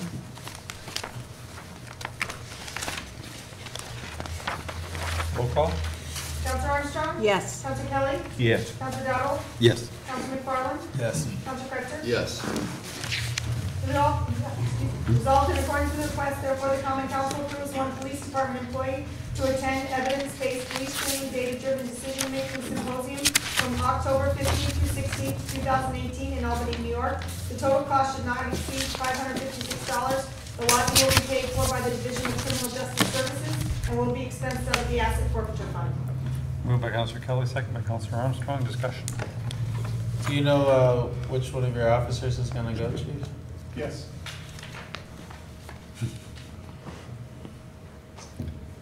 Any further discussion? Roll call? Counselor Armstrong? Yes. Counselor Kelly? Yes. Counselor Dowdle? Yes. Counselor McFarland? Yes. Counselor Pretzer? Yes. Are there any resolutions for initial consideration? For new business and council reports, I'd just like to comment the level of commentary and professionalism shown by our department heads in this budget process have been really exemplary. I'm proud of them. You're here. I think it is really also very helpful to have those budget narratives prepared and be helpful for the public that we will be publishing them on the website. I think we really need to continue with that tradition. I think it's been incredibly helpful, and I thank you for instituting that. We'll make those permanent. Any other new business and council reports? Councilor Armstrong. Yes, and I'd like to thank again Councilor Kelly for taking over the operation of Survey Monkey, and he has the results of our poll. How do residents, business people, and taxpayers feel about the proposed plastic straw ban? And I would like to ask him, and he's actually prepared, to show us the results and kind of walk us through that. Yes. He's got his little mouse right there, so he doesn't even have to get up. Beth was kind enough to print it for us, so you can. I did it. Oh, you did? Oh. That wasn't that kind. I take it back. That's not that kind. Okay. Yes, she is. I didn't even ask her because she has so much to do. I'm going to put it up on the screen here. I know a lot of people have been asking about this and waiting for the results. It'll be here momentarily. Let's see how I make it. Well, let's see. That's probably not the best way to do it. The best way to do it is to go down. While you're doing it, I will just have to say that I have never really used SurveyMonkey before, but it's a really good tool, and I think I was talking to the mayor about it earlier, and that it seems to me like there's all kinds of uses for it. And for the press, I have a copy. Okay, maybe it's possible in the future to talk about moving this screen over here so that the public would have a better view of it. Think we could do that, perhaps? Okay. Maybe. Okay, just quickly go through the results here. The question of how well informed are you? 65% of the people say they're well informed. By the way, there were over 800 responses, almost 900 responses to the questionnaire. And so I'll just scroll down and we'll take a look at each part of it. Next question was, how do Plattsburgh residents, businesses, and taxpayers, question 2, are you willing to read the background information about this kind of plastic pollution? And 3/4 of the people who responded were willing to read the information. And if they answered yes to this question, it automatically took them to that information to read, which is on the next page. Which is partly what, if you recall, Rory Fisher was the one who came forward and asked the council to consider this ban, and he followed up by providing council with some links to various articles and some municipal legislation, and so, again, I want to credit him. Okay.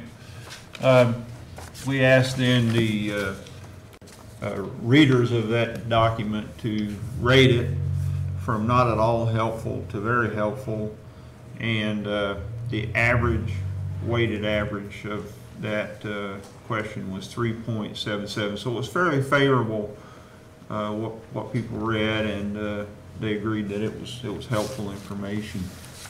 So next question was, how do do you agree with councilors and citizens who want to institute bans to reduce plastic pollution in the city of Plattsburgh? And of these almost 900 respondents, 61% said yes, we do believe that it's important to institute bans to reduce plastic pollution. Yeah, and notice that question's really generalized. It's kind of like, what's your general philosophy about reducing plastic pollution? Then we get into some particulars below that where we asked some more specific questions. Do you support banning plastic straws? And there, the numbers drop off quite a bit. Still, a majority of people say yes, we do support banning plastic straws. Another interesting thing that happens is when we broaden that question a little bit and say, do you support banning plastic straws, swizzle sticks, and cocktail picks, the numbers go up slightly, almost 53, or just over 52%. And it makes me wonder whether the construction of the survey might have been altered just a little bit to make it a little less confusing. I'm wondering if some people saw that as making a choice between the two, you know, and they prefer the more expansive prohibition. But that's just an interpretation. I'm not sure. Well, obviously, banning all of those items was a little more popular than just banning straws. Yeah. But let's see, well, a little bit further, and next question was, do you support banning all those items plus plastic forks, spoons, and knives? And there the numbers drop considerably, and people seem to like plastic forks, spoons, and knives, so they don't want to ban those apparently. Interestingly, that the ban in Seattle, Washington includes all of those items. Not here in Plattsburgh. Not here in Plattsburgh. We like our plastic forks, spoons, and knives apparently. Okay, so here's where it gets interesting in my mind, and we drift away from plastic straws and start to ask the question, well, what do you think about banning single-use bags, expanding recycling services, developing a green automotive fleet, offering compost collection? And if you take a look there, the 63% of the public, almost 2/3 of the public, are the ones who answered this survey. Let's be careful about that. Say that they want to ban plastic bags. I mean, if you can believe this survey, we have a mandate to do that today. Expanding recycling services was even stronger, over 90%. So 90% of the respondents feel like that's a valuable thing to do. More recycling. Sort of a partner to that is composting. 67%, 2/3 of the people say that they'd like to see more composting. So to me, that says those are things to think about for the future. Those aren't, recycling and compost isn't something that you do tomorrow. It's something that you do maybe in 5 years after a lot of planning and careful consideration and finding funding for those kinds of things. But there's a definite desire among the public to have those kinds of services in our city, and that's pretty exciting. Well, thank you again for really making this possible, Councilor Kelly. And in the interest of time, and since we actually have, to continue with our budget discussion with Chief Lawless, I will suggest that we talk amongst ourselves, and I'm going to eventually recommend that we form a committee to explore our options in terms of in part based on this survey, but I don't wish to take any more time about that matter right now. We really need to conclude our meeting and talk to Chief Lawless. Any more council reports or new business? Yes, I just wanted to bring up to mention the cryptocurrency legislation, and kind of curious myself where we are in that, because I know Dean drafted a proposed local law, and it was my understanding that councilors were looking at that and considering making amendments to it. So I was just wondering where we are with the cryptocurrency legislation. So because the cryptocurrency legislation involved potential changes to our zoning code, there were certain procedural requirements that we had to complete first. One of them was establishing the council as the lead agent, and requesting confirmation from other potential involved agencies that they did not want to challenge that lead agency status. The other step was a referral to the county planning board under 239 of the general municipal law for their review and determination. And the final step, because this involves a potential change to the zoning code, our statute requires that suggests that the planning board may comment on a potential zoning law change. Of those 3 steps, 2 have been completed, but it's my understanding the planning board failed to act at their last meeting on issuing that report, so they're going to take that up at the next scheduled meeting. The county planning board deemed it a local issue, which was expected, and we didn't receive any objection to our lead agency status under the seeker. So the last remaining step is for the county, or excuse me, the city planning board to issue a report. Again, it's not mandatory, so maybe it's on their agenda, I know, for I think the 22nd. So we could act, or we should, or alternatively, we could introduce the proposed local law, and based on the necessary time period for public comment, or public hearing rather, we would receive that report back from the planning board in the interim. And the proposed legislation that he sent out to the council. That has not yet been introduced formally. So that's, we would want the comment, if there is, or if there are any comments from the council, we should make those ASAP, because otherwise we're just starting a process that we have to restart again if we're going to amend that under the procedures for adopting a local law. But as of right now, you've got no amendments that have been suggested by any members of the council? No. Okay, that's... Not specific amendments. There's been some concerns and comments, but not specific amendments. Okay. So if it's the 4th today, if at the 11th we made an announcement for a hearing for a local law, there's a 2-week notice that put to the 25th. The planning board will have already met that week on the 22nd. So that timeline would be consistent if you feel you're able enough to at least put it forward as of next week for public hearing, just as a suggestion. No reason, nothing to act on tonight though. No. And if that topic is closed, I'd just like to add something I forgot. I really appreciate the efforts of the Stafford Middle School Voyager team, who, as I think I mentioned before, invited me to come and speak. I was one of a number of speakers to talk about their perspective on this proposed straw ban.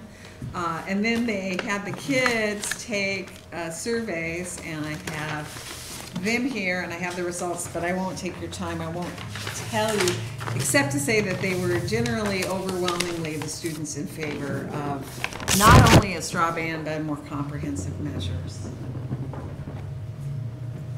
Those are the people that we're doing this for. The young ones. Any further new business or council reports? Did we report on the management package?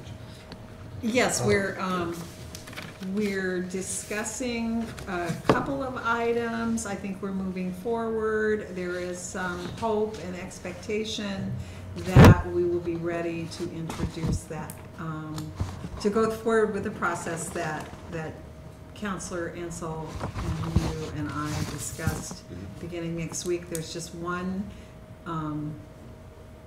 piece of that process that we need to clarify and make sure gets done. 1 or 2, yes. So will we think we'll introduce that next week? If those things are able to go forward, I believe we will be. Okay, so do I. Good, thanks. Any additional new business or council reports? So 2 remaining items. I might ask for closing public comments at this time on any issue of mutual concern, and then complete our work on items. So if any individuals like to come, please address the council on any issues of mutual concern. Please state your name and address, and there's a 5-minute time limit. My name is Carol Solari Rusco. I live in Peru, and I'm also the secretary on the board of directors for Elmore SPCA. And I just would like to address what Chief Ritter's concern is about the dangerous dog issue. Although that's rare, we're very much aware that for the most part, one, not every dog is dangerous, but the ones that are human aggressive, we really, in our DCL room, we do not have the resources right now to take them in.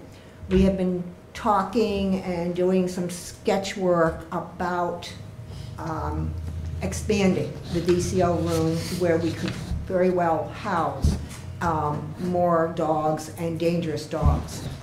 However, the governor came up with a $5 million piece of legislation, which he signed into law, the Animal Companion Fund. And that's not for, it's for renovations, it's for capital projects. And when we looked into it, we realized you have to have matching funds. And I believe, if I'm not incorrect, that it starts at $50,000. We simply, as a organization, not-for-profit, do not have $50,000 in order to expand the DCO room. We have someone working on plans, but the thing is, Ag and Markets has said that the municipalities are not in compliance, not Elmore. It's the municipalities, because right now, there's no municipality, maybe now the city of Plattsburgh, that can house a dangerous dog. So we have talked about the possibility, although we have not gone forward, is to address each of the municipalities that we presently work with and have a relationship with to perhaps provide monies for that matching fund. But I just wanted you to be aware, it's not like we've been sitting back saying, oh, too bad. We really have been actively working on this issue for over a year. And that Animal Companion Fund is wonderful, but it's got to be matching funds. So if we put forth $50,000, the state, if approved, would also match that $50,000. So I just want you to be aware, we're very, you know, we are aware, we are working on it, but we're not going to be able to do it by ourselves. That's what it comes down to. So, Thank you. All right. May I suggest too that this isn't just a city of Plattsburgh issue, it's an entire county issue. This might be a good example of the municipalities coming through with some sort of shared services efforts. We can in combination help you and with the county to make that available. And I'm sure you actually serve even areas slightly beyond the borders of our county as well. And hopefully they could all chip in, but I'm sure certainly the city of Plattsburgh wants to do our part in helping with this very real concern. Thank you. Any other members of the public please like to come and address the council? Seeing none, could we continue on with the budget discussion? May I turn it over to Councillor Armstrong? I'm going to turn it over to Councillor Dow. I'll ask Chief Laws to return to the podium. Thank you for your patience. I think we left off at the new ambulance going into 2020. Is that where we finished up? Okay. Did you have any further comments, Chief, on the narrative form? No, not on the narrative form. Okay. I might like to add on the new ambulance, I could conceive of a circumstance to put on a second ambulance with the cooperation of course this would be a union issue as well, but I'm hopeful that there could be good reason to have us purchase a second ambulance before 2020. Just don't want to preclude that based on your presentation. And how would that come into play? To put on a second ambulance before then? Will be something that would be subject to negotiation, but if there's a way that the city and the union could come together and figure out how to commit to the staffing and we believe that purchase of the new ambulance could then come from enhanced revenue, and the chief has provided a number of different scenarios that could make that sustainable for the city, and the city has an open mind on that. Right. Should staffing change in regards to additions within the next year, how would those monies be then? Again, that would presume that we have the additional revenue coming in from the additional revenue from the ambulance to cover the additional staffing. Right, it would raise the daily staffing number. So it would solely be from not litigation, but solely from revenues from an ambulance that we would be looking at. Right. Right. What if there was resolution for staffing outside of, involving litigation? Would we be directed to hire more staffing without this revenue, without the second ambulance? Well, as you know, we're currently in litigation Yes. over manning. That's the total number of firefighters from which to draw upon. There's never been any change in policy on the number of firefighters, minimum number of firefighters on a given shift. That's been a number of 6 for a decade or so. But if it was required based on higher levels of services provided to adjust that number to Right. also have higher number of people as minimum staffing, that's a discussion that we're certainly willing to have. That answer your question? It does. It does. It answers part of that, where the money's for that issue, where that would come from. So where will the talks go for the second ambulance? Is that going to be developed? Is it just, how does that keep momentum? I think our first step is to sit down with the union representatives and figure out if there's a path forward in this, and we do have talks scheduled for next week. Okay. So we might be able to say something more about that in the next couple of weeks. Is that fair to say? Yes. Okay. Because should you end up requesting the ambulance, it would take how long to get it? I mean, you don't get it. You don't go to the Build is lot. usually 4 months. 4 months out? 4 Okay. months. Would that be capital or? Yes. Chief, on, budget's no longer up there, but I think there was, temporary pay was around, in 2017, it was around 10,500. In 2018, it was budgeted for $0, but it seems already in 2018, we have an actual cost of close to $20,000. Right, that's, I'm gonna have to look into that, where the money's coming from. I believe that's from the part-time secretary. Is that? So that's where that funding is. And I see you have no budget for it for next year either, do you?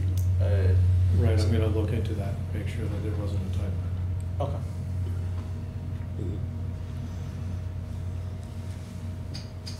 Do you have any other questions, any line item questions? No.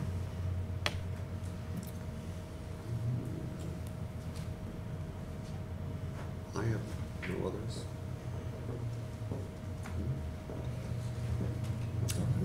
Thank you. Thank you, Chief Lawless. Thanks, Bill.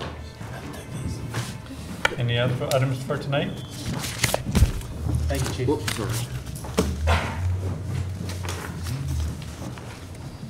Seeing none, do I have a motion to adjourn? So moved. Moved by Councillor Armstrong, second by Councillor Dowdle. All in favor, or roll call, pardon me. Counselor Armstrong? Yes. Counselor Kelly? Yes. Counselor Dowdle? Yes. Counselor McFarland? Yes. Counselor Kretzer? Yes. So I paused because you wanted to meet a little bit longer, Councillor McFarland? Just a little.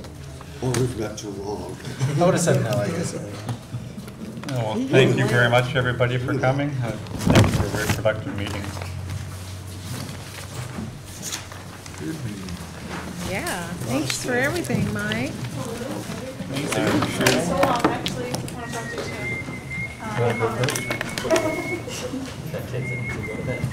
We can sign those for Sorry, you. it's okay for her. Bring them on over.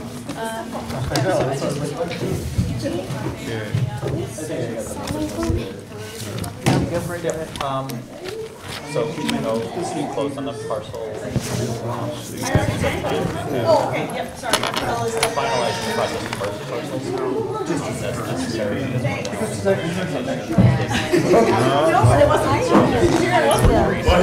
That was initial consideration. Growth for the budget, like how you guys can make more money. That's why I'm correcting. Large parcels, that satisfies the health. I'm sure you guys can some legalize marijuana, that learn through other states, when they have legalized it, they have gotten so much money to give more money back.